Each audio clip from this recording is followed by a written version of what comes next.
Halo teman-teman, apa kabar kalian semua? Saya berharap kita semua sehat-sehat selalu. Kata munafik ataupun kemunafikan sering kita dengar. Kata ini mau berbicara mengenai seseorang yang bermuka dua, yang tindakannya dan perkataannya berbeda ataupun bertolak belakang. Dan sayang sekali kemunafikan ini terjadi juga di antara kita, para pengikut Tuhan Yesus. Lalu pertanyaannya, bagaimana kemunafikan itu dapat terjadi? Apa penyebabnya, dan bagaimana kita dapat keluar dari jerat kemunafikan. Teman-teman, ada hal yang menarik di dalam Lukas bab 12 ayat 1 sampai dengan 7. Dikatakan berhati-hatilah dengan kemunafikan orang Farisi. Tentu hal ini berkaitan dengan perikop sebelumnya, sabda celaka yang dikatakan oleh Tuhan Yesus. Setidaknya ada 3 poin ataupun 3 hal tentang kemunafikan orang-orang Farisi pada saat itu. Orang Farisi lebih mementingkan penampilan agar terlihat baik daripada memelihara hati yang baik. Mereka mengabaikan keadilan dan kasih Allah. Yang kedua, kemunafikan Farisi juga dipakai untuk mereka mencari hormat.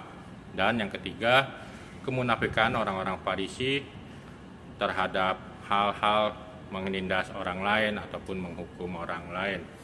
Tentu secara moral kemunafikan tidaklah benar. Kemunafikan sendiri sebenarnya suatu sikap menipu diri kita sendiri, menipu sesama, dan menipu Tuhan.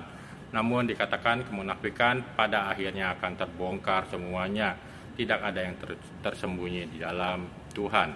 Apa yang kamu katakan di dalam gelap akan kedengaran dalam terang. Apa yang kamu bisikkan ke telinga di dalam kamar akan diberitakan dari atas atap rumah.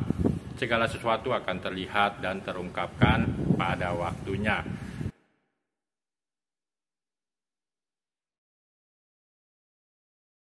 Dalam Lukas 12, Tuhan Yesus katakan akar dari kemunafikan adalah perasaan takut kita.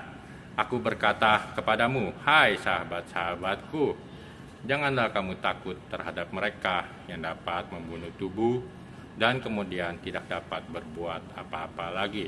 Demikian Tuhan Yesus katakan ketika dunia menuntut kita untuk bersikap ataupun bertindak yang bertentangan dengan hati nurani kita, dan kalau kita tidak ikuti, mungkin saja kita akan dikucilkan, disingkirkan, kita tidak mendapatkan posisi-posisi yang enak, mungkin kita tidak dapat mendapatkan job-job ataupun proyek-proyek kangtau-kangtau yang besar.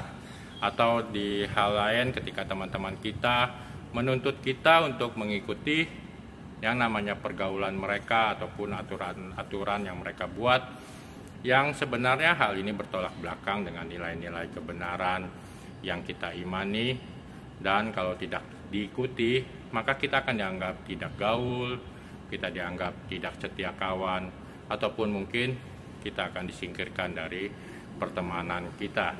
Hal-hal yang demikian, tekanan dan tuntutan dari dunia ataupun orang-orang di sekitar kita, tentu terkadang membuat kita takut.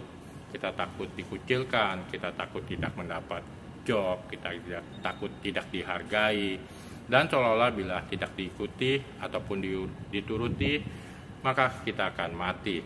Dan akhirnya mau tidak mau kita mengikuti ataupun melakukan apa yang menjadi tuntutan dunia dan teman-teman kita.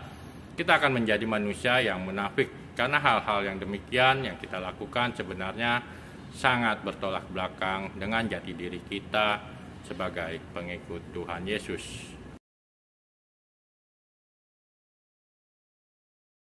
Teman, ada hal yang penting yang saya mau sampaikan di dalam ayat 4 untuk kita semua ingat. Tuhan menyebut para murid sebagai sahabat-sahabatku. Ini bagi saya adalah kata kunci dalam perikop ini. Perkataan ini begitu mendalam dan menyentuh bila kita renungkan. Aku berkata kepadamu, hai sahabat-sahabatku. Demikian Tuhan Yesus katakan kepada para murid. Ini sesuatu hal yang luar biasa yang harus kita sadari. Perkataan ini sangat begitu bermakna, menjadi kunci bagi kita untuk menangkis kemunafikan di dalam hidup kita, yang membuat kita seharusnya semakin menyadari bahwa kita memiliki sahabat sejati yang menjaga kita di dalam kehidupan ini.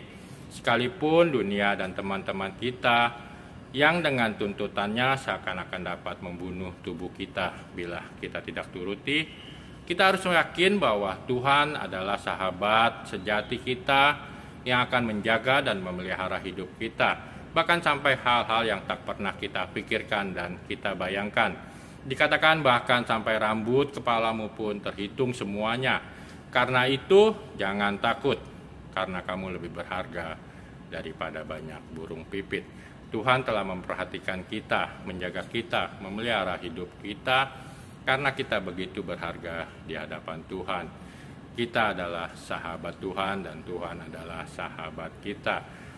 Teman-teman, jangan pernah kita merasa takut, merasa galau, ataupun merasa khawatir terhadap hal-hal yang membuat kita mengingkari jati diri kita sebagai pengikut Kristus dan menjadikan kita seorang yang munafik. Yakinkanlah diri kita, Tuhan adalah sahabat terbaik yang kita punya, yang akan menemani perjalanan hidup kita di dunia. Kita mau tetap terus-menerus menjaga nilai-nilai kebenaran yang ada, menjaga iman kita di dalam setiap tantangan hidup kita masing-masing, dan juga di dalam setiap pertemanan yang kita jalani. Semoga kita selalu ingat dan yakin bahwa kita memiliki sahabat sejati yang akan selalu ada untuk kita semua, meskipun dunia ataupun bahkan teman-teman kita meninggalkan kita. Tetap setia, tetap semangat. Biarlah jadilah terang.